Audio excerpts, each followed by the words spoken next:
I had the good fortune to spend several days in Alexandria. And one afternoon, I sat at the balcony in my room that overlooked the Corniche, the harbor, where one could see where the Pharos lighthouse would have been.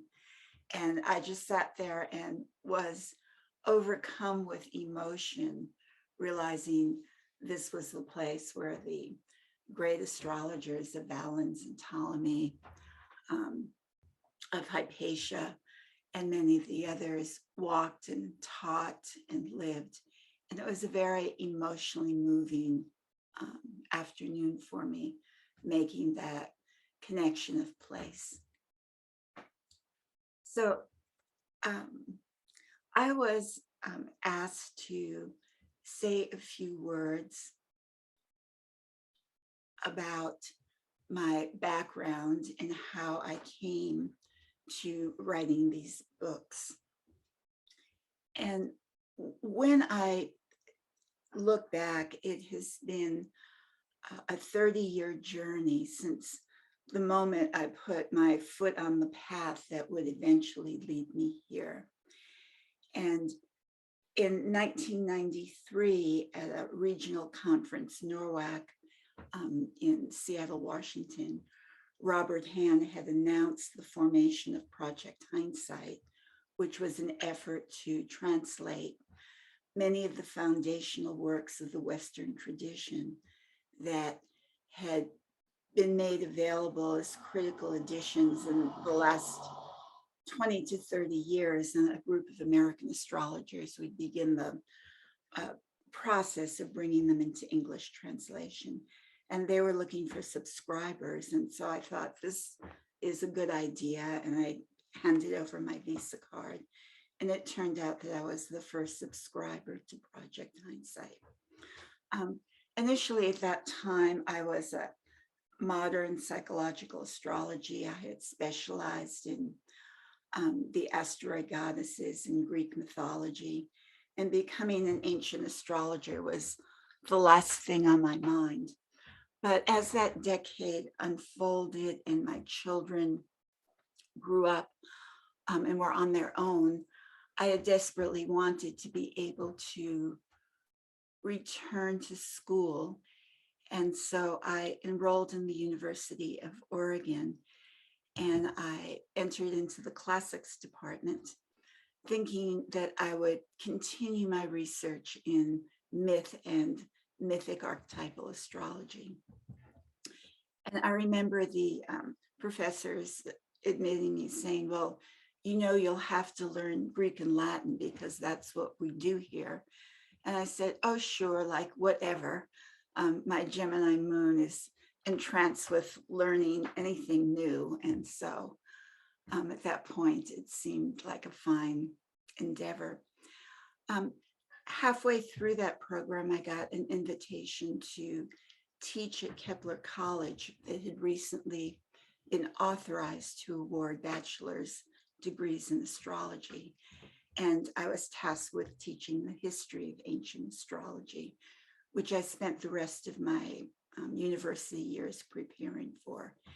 And then with that, Project Hindsight had translated enough of the text that they began to organize the material into the practice of ancient astrology.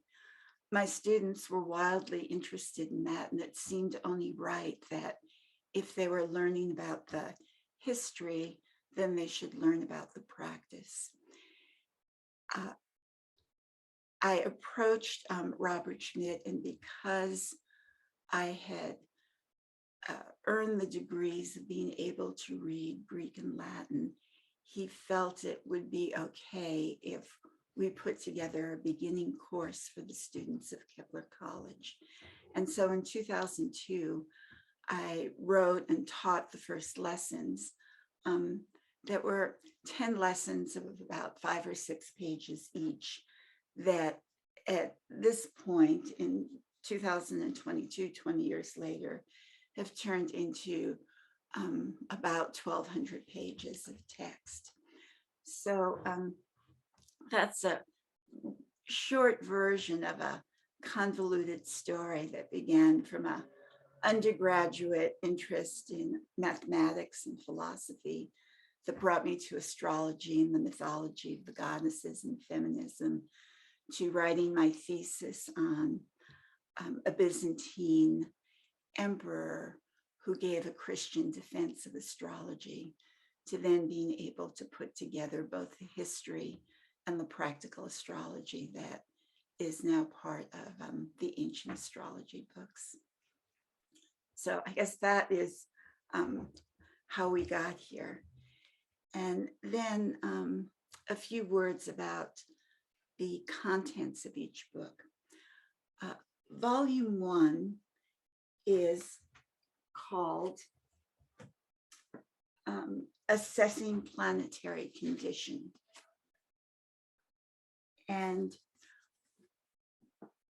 one of the basic principles of Hellenistic, and to a certain extent, most traditional astrologies, and by traditional, we would put the time period roughly from the 1st to the 17th centuries, is that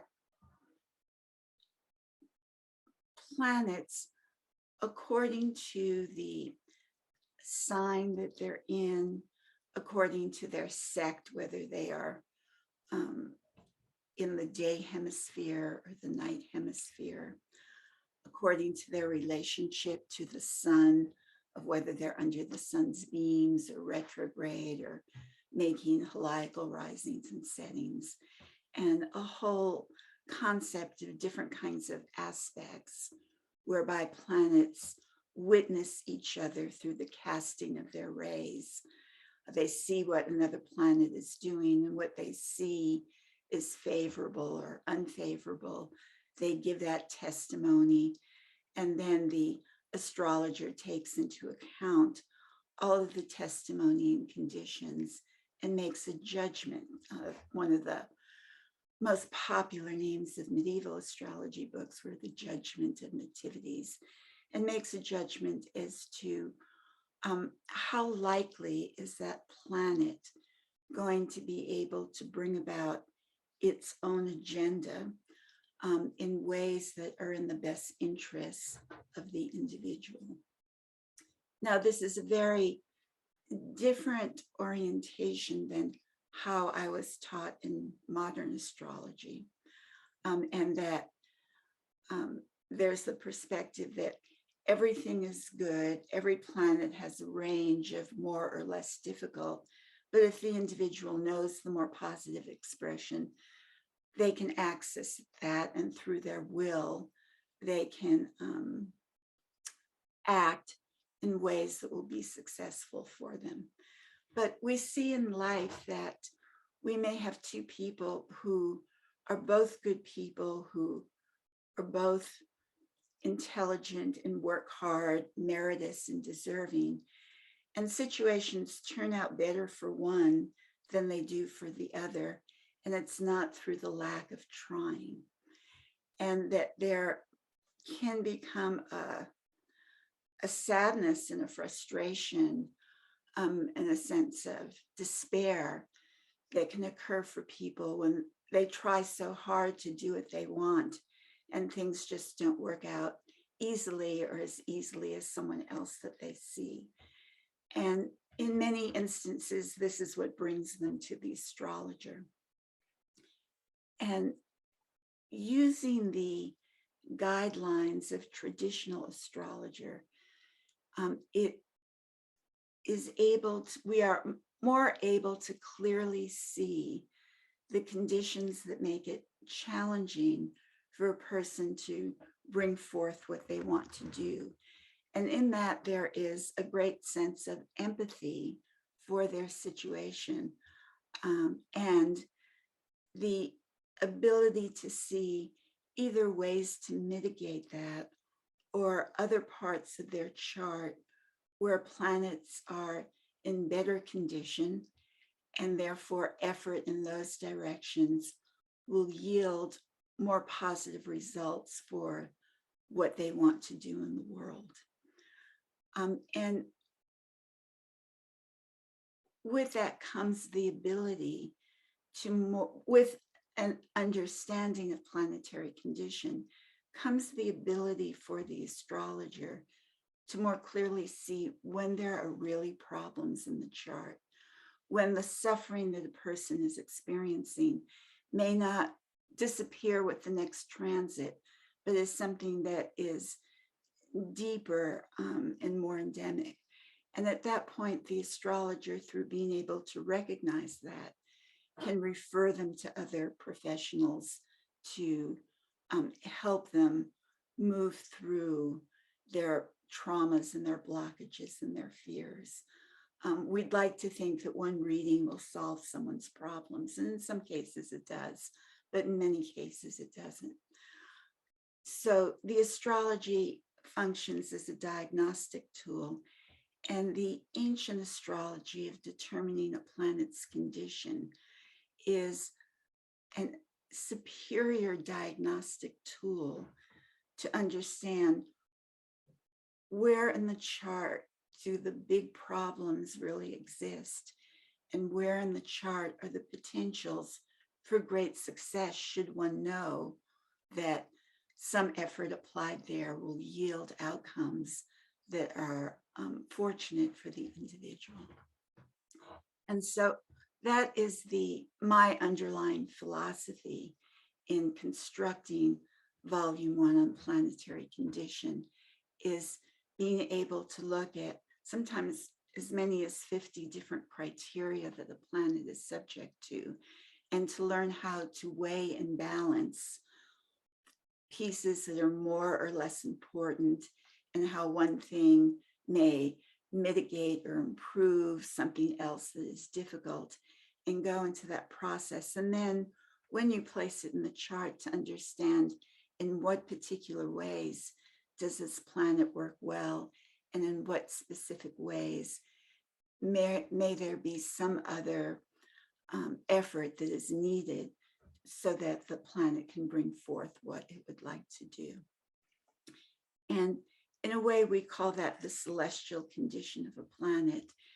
And for the situations of sign and aspects in relationship to the sun, by and large, how a planet is in the sky on the day that you were born is the same for everyone else born that day, with the exception of the moon, which travels 10 to 15 degrees a day.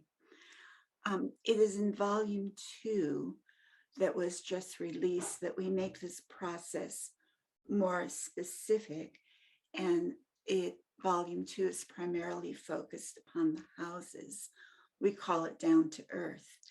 And depending on the specific time of day a person is born, the planets can land, so to speak, in any one of the 12 houses during a 24-hour period. And the houses refer to all the different kinds of experiences we go through as human beings living upon an earthy terrestrial planet. Issues that have to do with our bodily health, our wealth, our parents, our children, our spouses, our belief system, our profession, our friends, our sorrows, our fears. And we take a planet with its condition, being well situated or poorly situated, in good condition or bad condition, and we put it into a house that has a topic of good kinds of events that we go through, or it falls in a house that contains more of the difficult topics of life. And then there's another series of guidelines we use to interpret that planet. So this is what Volume 2 is primarily focused upon, of how does one interpret a planet with its own nature in a certain better or more challenging condition, in a house that has good experiences of life or bad experiences of life. And then how does the other houses that planet rules affect what's going on as motivating causes for its actions in its resident house. How does its domicile lord help out both immediately and in the long term over the life of the individual? And how do we interpret a house that has no planets in it? Or what do we do with a house that has 2 or 3 or even more planets in it? So I try to tease out the strands of all of those various conditions in volume 2 to be able to give a template for this interpretation. And in both books, each short bite-sized chapter is followed by 2 example demonstrations and charts, and then a program text to help the reader interpret their own chart or someone else's chart through a series of fill-in-the-blank exercises that have a structured sentence structure. So it actually becomes a teaching tool of not just presenting the theory, but guiding the reader through the process of how to actually apply it in a specific chart situation. The final parts of book 2 deal with a section called The Rulers of the Nativity. And in that, each planet is, each house is ruled by a certain planet that oversees its events.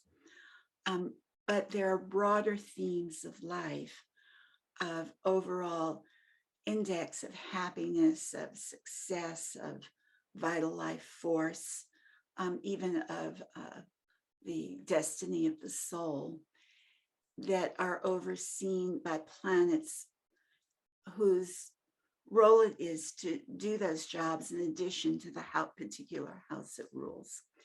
And so there's a section on how to identify those planets. Sometimes they turn out to be 4 or 5 different planets. Sometimes they turn out to be only 1 or 2 planets. And we begin to see like which planets are ultimately in charge of directing your life. And that can give more insight as to the broad global dimensions of our life path. And then the very end of the book deals with 2 very, what's the word?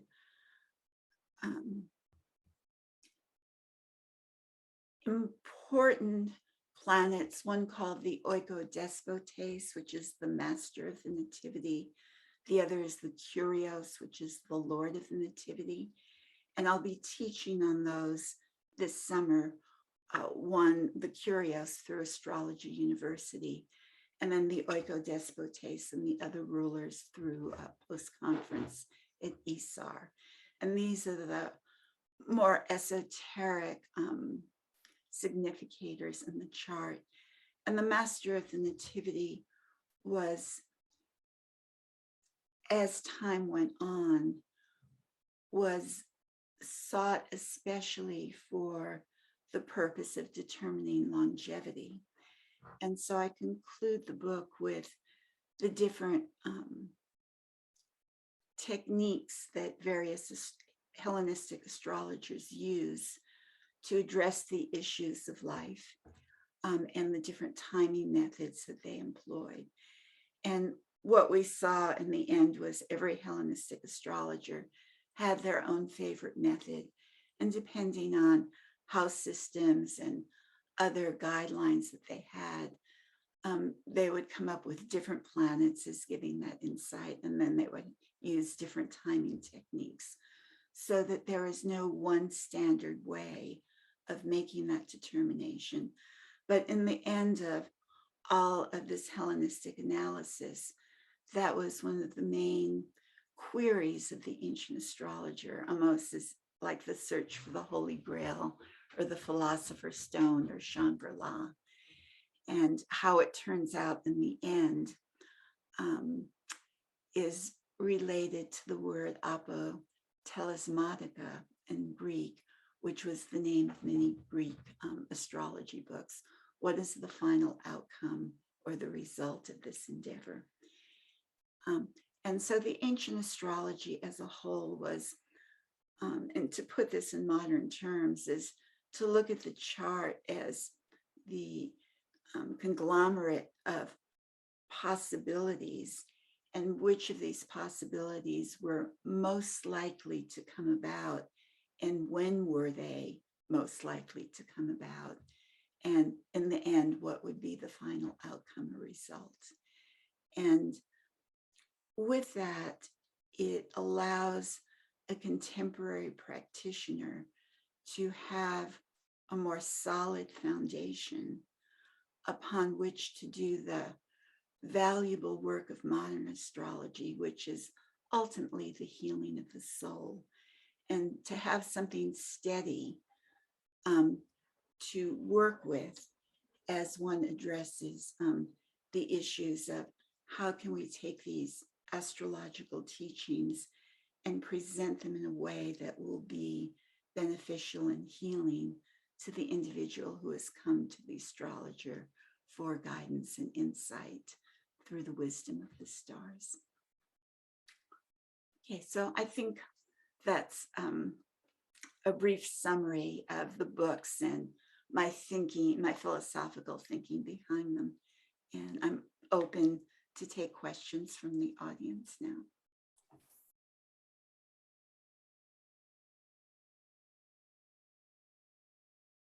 Right, because according to the legend, Hellenistic astrology was, it came from Hermes Trismegistus, that he is, according to legend, considered to be the fountainhead of astrology as well as alchemy and magic. And so many of both the alchemical and magical teachings are very involved with the astrological as determining the best times to be able to perform rituals and creation of medicines and other talismans and elixirs that then have their own specific purposes. It was very used much in medical astrology to understand the diagnosis and prognosis of disease, and was also used extensively in both agricultural endeavors for planting and harvesting, as well as for navigation, so that there are applications like that, both in the practical world as well as in the esoteric world.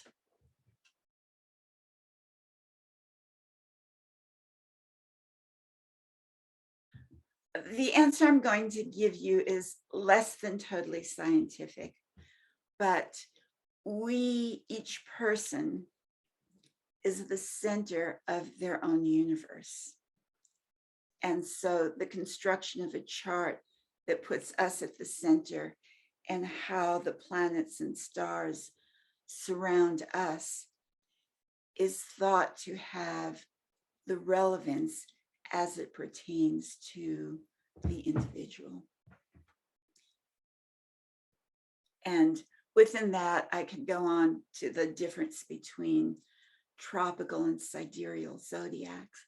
One uses the background, sidereal uses the background of the fixed stars as the point of reference, whereas the tropical zodiac uses the annual path of the sun north and south of the equator.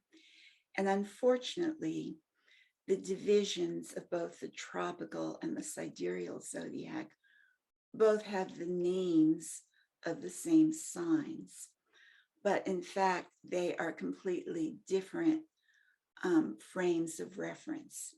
And what adds to the confusion is because of the movement, the Earth's movement of precession. During the Hellenistic period, the tropical and sidereal zodiac pretty much lined up so that there wasn't so much of a difference between them. But because of the precession, which is the wobbling motion of the Earth on its axis. That's a 25,000-year cycle. The two zodiacs separate at the rate of about 1 degree every 72 years, taking 25,000 years to realign. So now Western or tropical astrologers may see a planet in the sign of Aries relative to the sun's seasonal cycle, whereas sidereal astrologers, many who practice Vedic or Indian astrology, and there are some Western, will see it against the constellation of Aries. Against the constellation of Pisces. So this is where people may have the confusion of why do we use planets where they're not really supposed to be. It's because we're using two different frames of reference.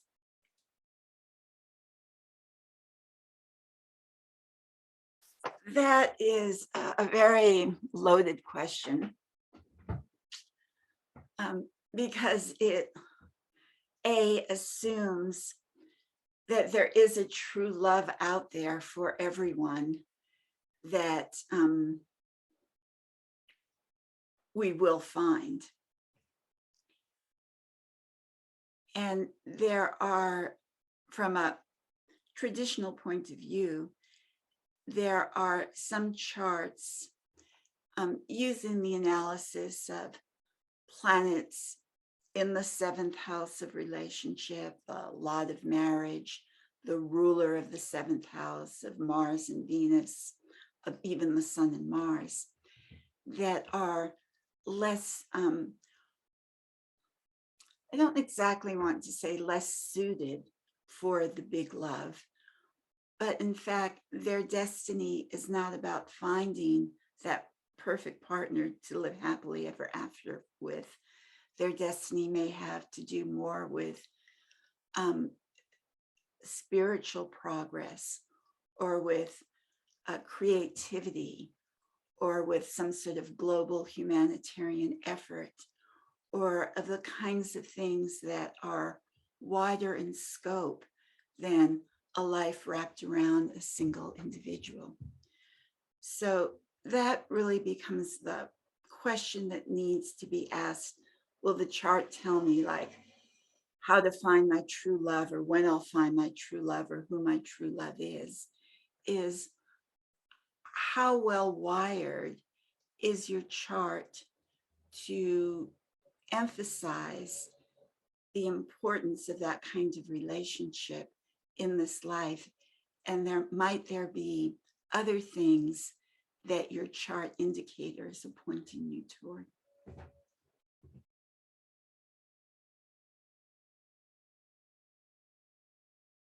So let's say that an individual house, like the 4th house, is called the 4th house, the main topic is parents. But within parents, you have both a mother and a father.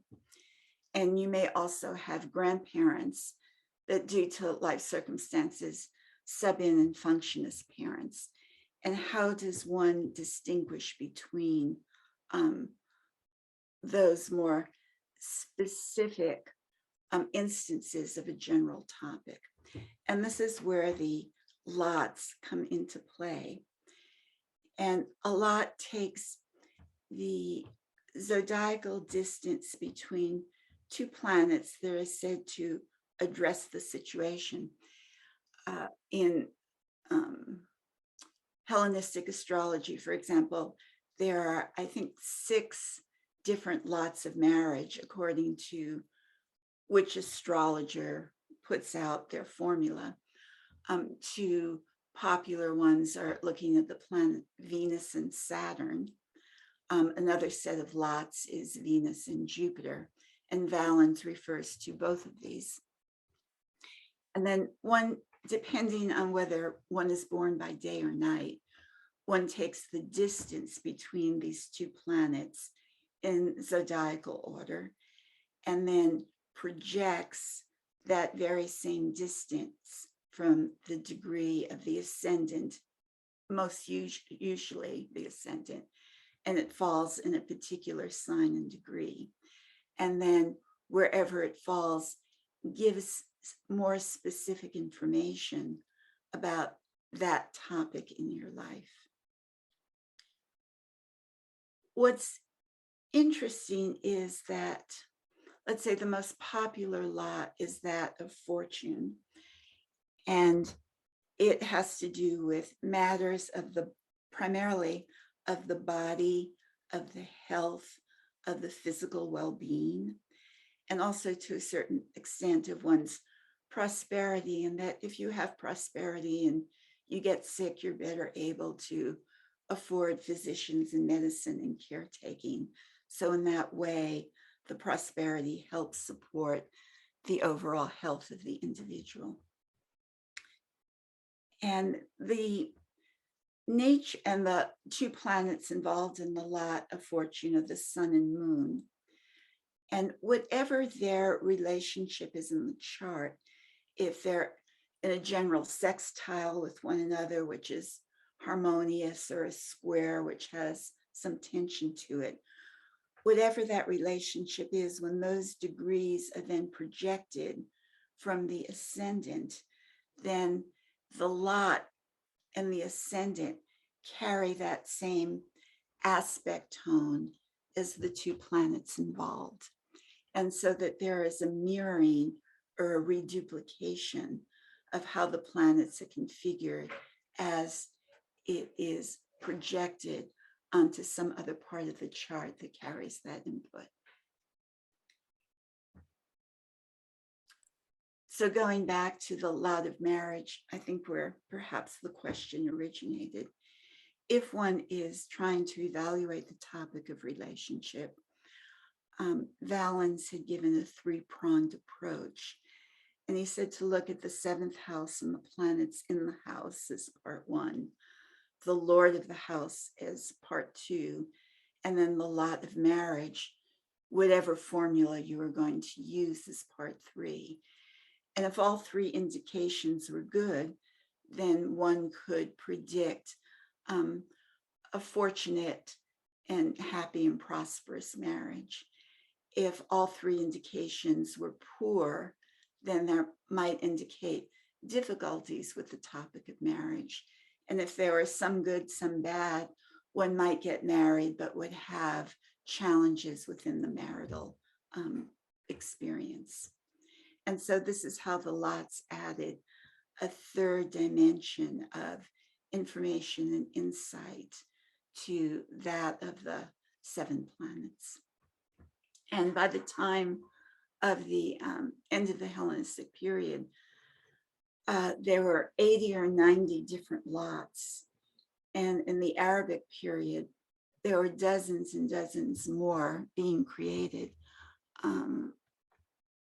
Astrologers were often consulted by people in trade and with commodities, and astrologers developed like a lot of barley and a lot of lentils and a lot of honey and a lot of silk, and for all the different trade goods, in order to answer the merchant's question about how would this trade or this shipment work out. So one can get quite elaborate and sometimes extreme with the theory of lots.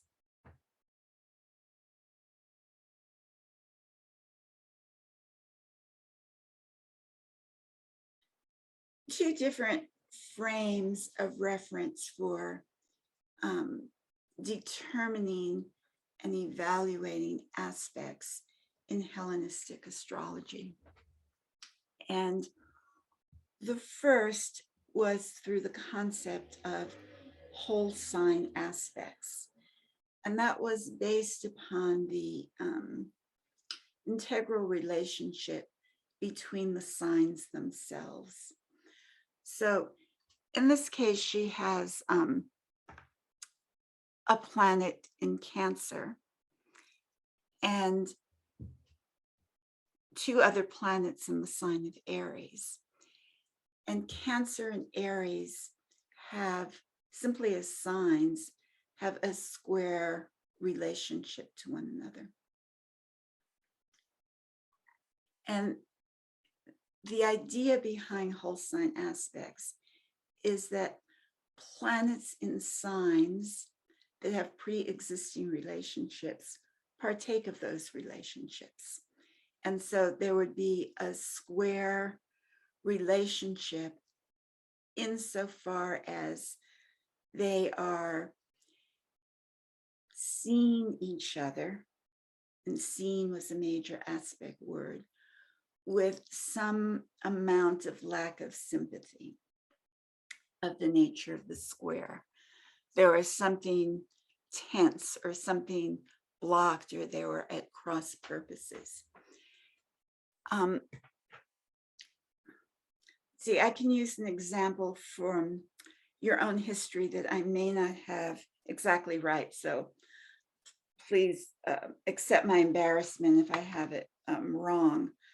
But sometimes there have been like family wars.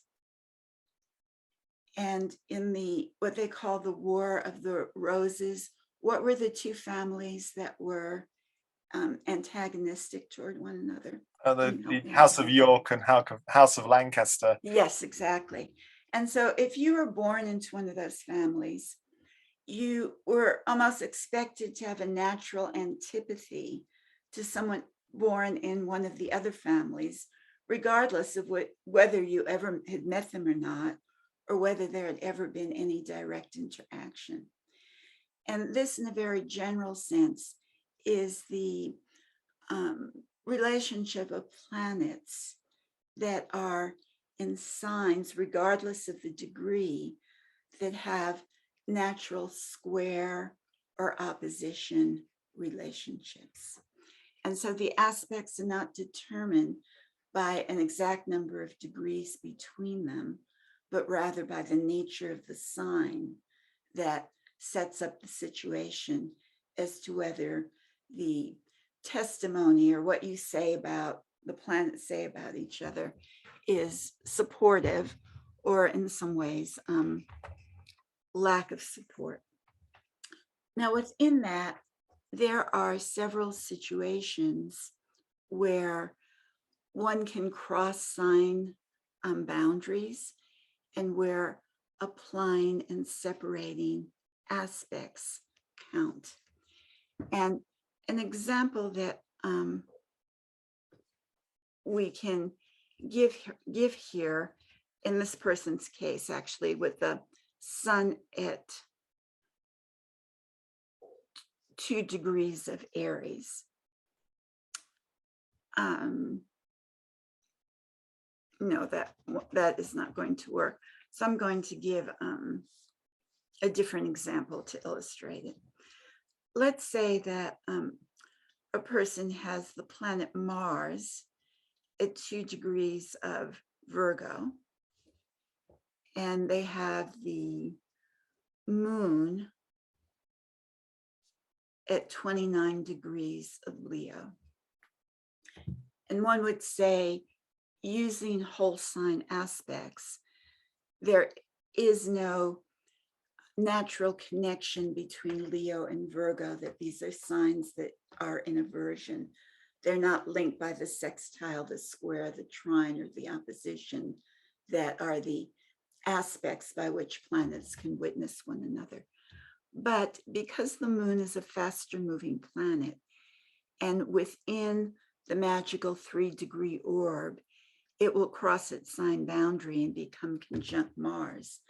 This is one situation where one can consider that a degree-based aspect, when the faster moving planet, by crossing a sign boundary, will make an aspect or conjunction with a planet that is slower moving than it. And so the Hellenistic astrologers looked at both degree-based aspects as well as whole sign aspects, but they use them in different capacities for interpretation.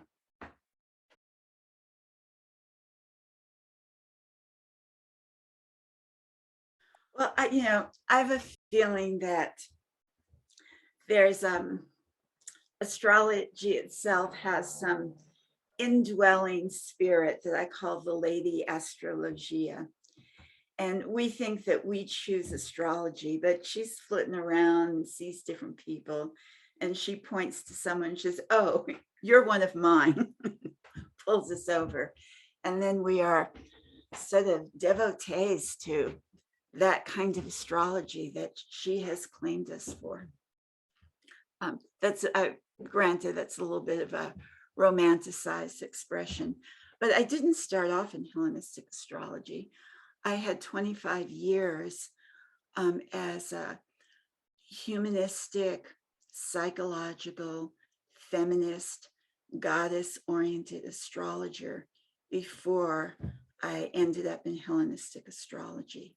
I had established a career with asteroid goddesses, astrology for yourself, mysteries of the dark moon, and it was quite shocking to me.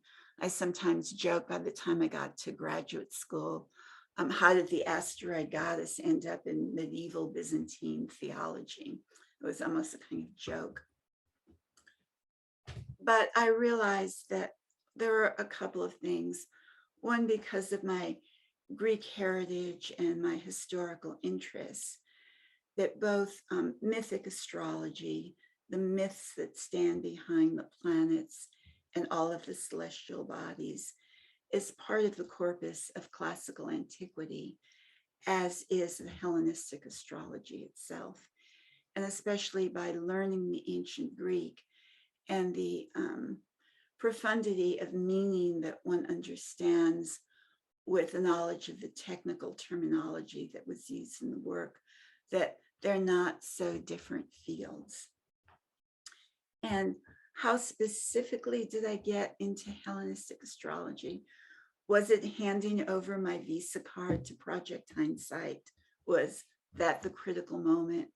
Was the critical moment a few years later when I first met Robert Zoller at some conference, and he and I had just given a talk on asteroid goddesses, and he asked me in the hallway if I'd ever read Ptolemy, and I said no, and he started yelling at me that how could any self-respecting astrologer call them an astrologer if they hadn't read Ptolemy. And that like shook me in a way I hadn't been impacted before.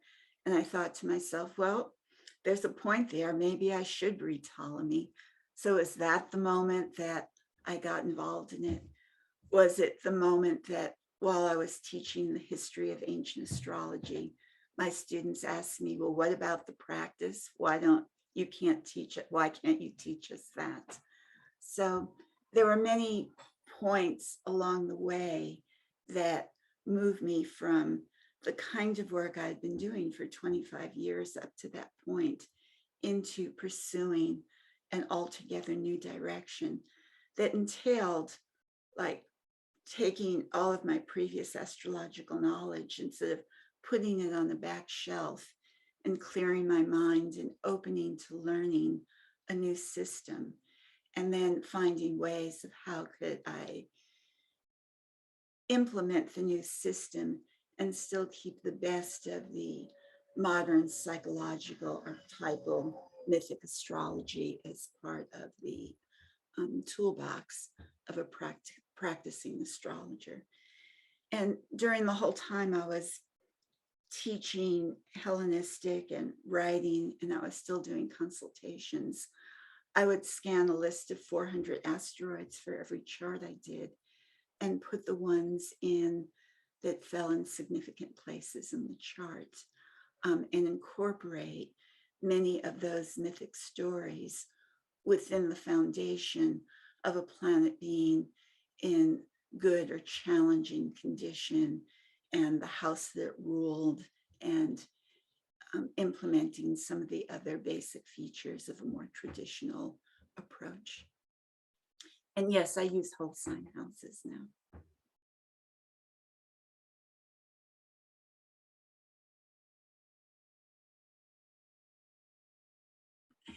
And there are many parts of traditional astrology that didn't make it through all the translation channels. It's like you have the Hellenistic that was primarily written in Greek and a small part in Latin that was elaborated upon and innovative from what they had received from the Babylonians, and the Egyptians made some very valuable contributions as well, particularly with the decans. But the Egyptians had already done work on house meanings at the time the Hellenistic was being formulated. So you have the Babylonian, Egyptian, Greek philosophy and astronomy melding together to form Hellenistic, that whose practitioners were all around the Mediterranean basin, in Syria and Egypt, North Africa, in Rome, Italy, in Athens, in Turkey, in Asia Minor. And then and there are dozens and dozens and dozens of texts written. And then with the advent of Christianity that was looking toward one God instead of the more earlier pagan worldview of many gods, and Christianity's acceptance as the official religion of Rome with Constantine, and then the Goths and the Vandals destroying the Roman Empire. Much of that knowledge was lost, partially because people couldn't read Greek anymore, and partially because it was illegal and against the church. And so what you have sort of overlapping with that period is the transmission of the Hellenistic astrology to Persia, where the Sasanian Persian Empire, they were very interested in the translation of the Greek word to the Persian language so that the Persian kings could use it for political purposes, the way their Babylonian and Assyrian predecessors had. That period was shortly ended by the invasion of the Arabs and the Muslims. And when they landed upon the Persian libraries that had translated not only the astrology, but much of the science, the medicine, the philosophy of the classical period, they then translated it into Arabic. And they also had extensive trade with India, and a lot of Indian astrology became melded with the Arabic. Then that made its way over to southern Spain, that was under the Moors, and the magnificent libraries that were had there, and functioned until the Christians invaded Moorish Spain. They got into their libraries, and they started translating the astrological texts into Latin and Hebrew. And then we have the beginnings of medieval astrology. And at all of these stages, not all of the doctrines made it through the process. In general, many astrologers tried to be faithful to the translations they received, but there were changes that were made as each and every generation, when they get a hold of astrology, they want to reframe and reword it so it reflects back meaning that's the kind of meaning that addresses the concerns in their own lives. So astrology is continually being reshaped by each new generation that gets it, and in a certain way by each new culture and language that receives it and then passes it over. So it is inevitable in all of that movement that different meanings get added to the various houses and to the planets and to other concepts. It's simply what astrologers do, so it shouldn't surprise anyone. The question is there some sort of, with the new meanings being added, do they in some way resonate to a core of the earlier teachings, or are they totally random? So that's the question that astrologers need to ask. And often it's by having the sense of the historical transmission that they can begin to make those evaluations. Okay, so now to the question of the 12th house and the unconscious, and does that belong there? And I would say, to the extent that the 12th house traditionally was the house of hidden enemies and sorrows and suffering and illnesses, and also it was the called the house of the bad daimon. And modern psychology that was unknown then has conflated the concept of the bad daimon with the shadow and the notion of hidden enemies, which may be contents of our own unconscious, of which we're not aware, but because of the trauma and pain that they hold, either that comes in through transgenerational trauma or the collective, or how we are connected to something much larger than ourselves, that an argument can be made for its contemporary meaning as the unconscious. But I would like to see people who are using the new meanings and adding the new meanings to go through some process of reasoning of how the new meanings can in some way be derived from the earlier understandings of that sector.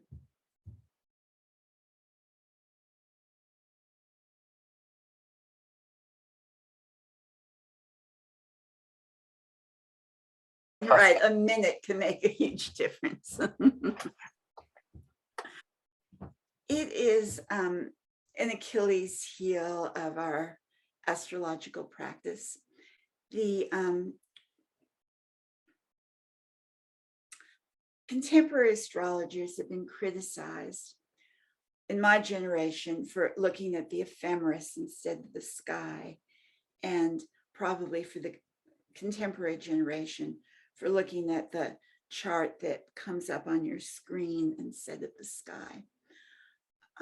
But in fact, since at least 500 BC in Babylonia, astrologers have been using computed ephemerides to derive planetary positions rather than sky observation.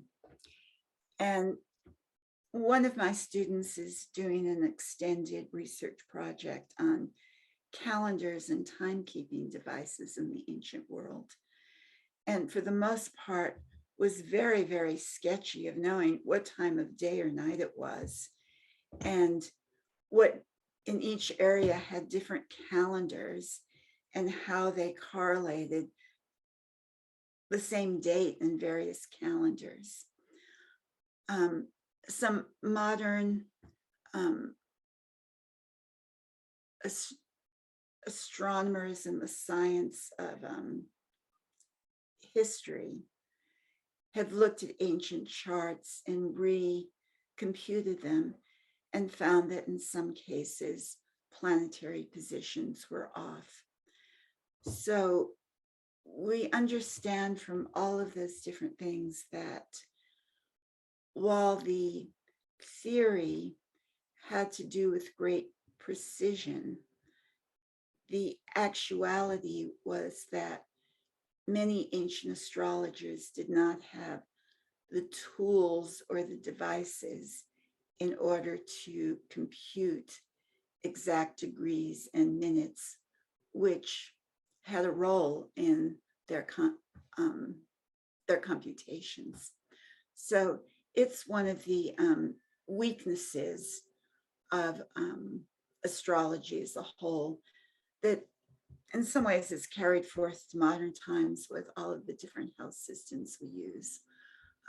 If people from the outside are looking to discredit astrology, all they have to do is go into our lack of consensus with house systems to be able to bring together a valid and significant critique. And for example, with house systems, we might say, well, use the house system that goes with the kind of astrology you're doing. So if you're doing a lily, you may want to use the Regiomontanus houses. If you're doing Rudyard, you might want to use Campanus houses. If you're doing medieval, you might want to use Alcabitius houses. And modern astrologers will say that the different house systems give different perspectives or points of view on the same thing. So one can have different perspectives on some issue one is trying to better understand. And we may be able to slide on that, but where it quite falls apart is with horary astrology, where let's say the question is looking to see whether a lost pet will return. And depending upon the house system used, the house that signifies the pet has a different sign on that house, hence a different planet. And the rules that one uses then with the owner and the pet to see if they're going to join together. In one system, the answer is yes. In another system, the answer is no. And it can't be both yes and no. So again, this is where we have some legitimate problems in how it is that we do astrology that have both existed for a very long time that still exist today and aren't totally resolved.